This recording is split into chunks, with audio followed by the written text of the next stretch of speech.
Mali ko na susulat na. Sulat mo yun.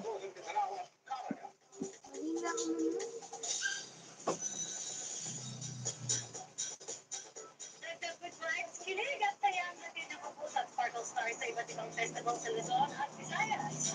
Di rin nila pinalagpas na makitrend at subukan ang mga delicacy sa ilang probinsya.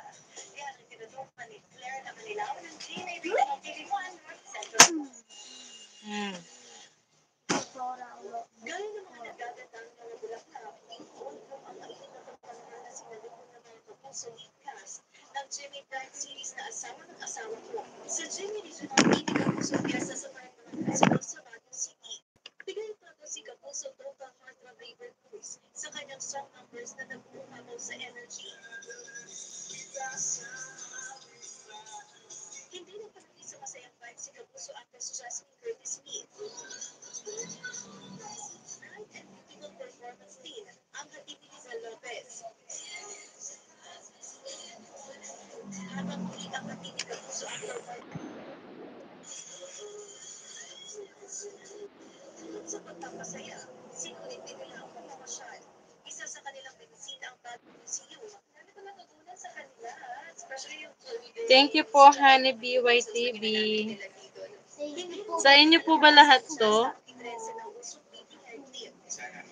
YT Barkadas Mix Vlog. Thank you very much, mga kapuso. We will be keep watching Asawa ng Asawa Ko. Inabangan naman ang mga Benyan ang Maraming salamat po, Honey B.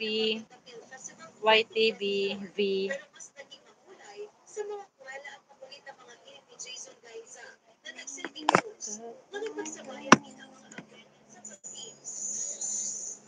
Nag-init naman ang gabi sa sexy dance moves ni Roxy Smith. Sinundan niya ng nakakapiling na performance ni Paul Salas at Michael Sager. Naging extra special naman para sa mga taga-Kandon ni Negros Occidental ang nilagyaw sa Tablas Festival sa pakikisaya ni Mata with hit stars of Jenny Alvaro Francis na magiging Mylene YTV V. Hello po. sa Cedar Spas at Magsalong ka nang gagawin kanya. sinilutong sila ng iyawan sa Kandon Sports Center. Nanong gagawin? Makalive po. O mag-live na ka na naman. Hey, simula na ka sumulat. Talaga na.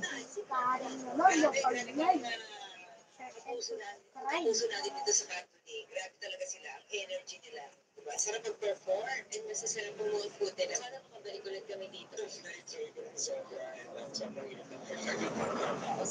Para sa Jimmy Regional TV, North Central Luzon, at Jimmy Integrated News, Claire Lacanilaw, nakatuto, 24 oras. Downhill Skateboarding Championships na gaganapin sa Pilipinas sa unang pagkakataon, lalahukan ng dalawang Pinoy sa Pag-Amerikana. 24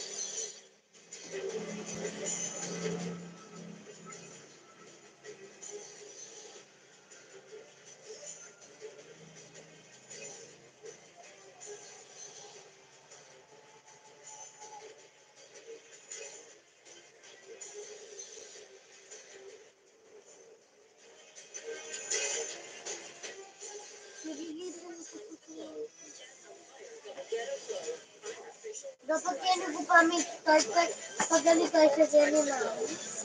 Napasakit ko ito.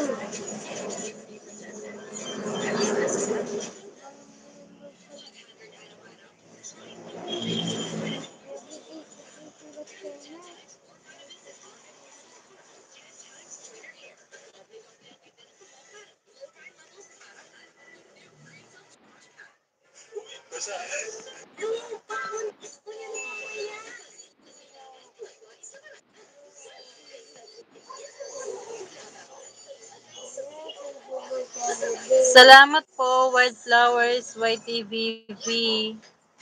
And YTV Style 2. Maraming salamat po.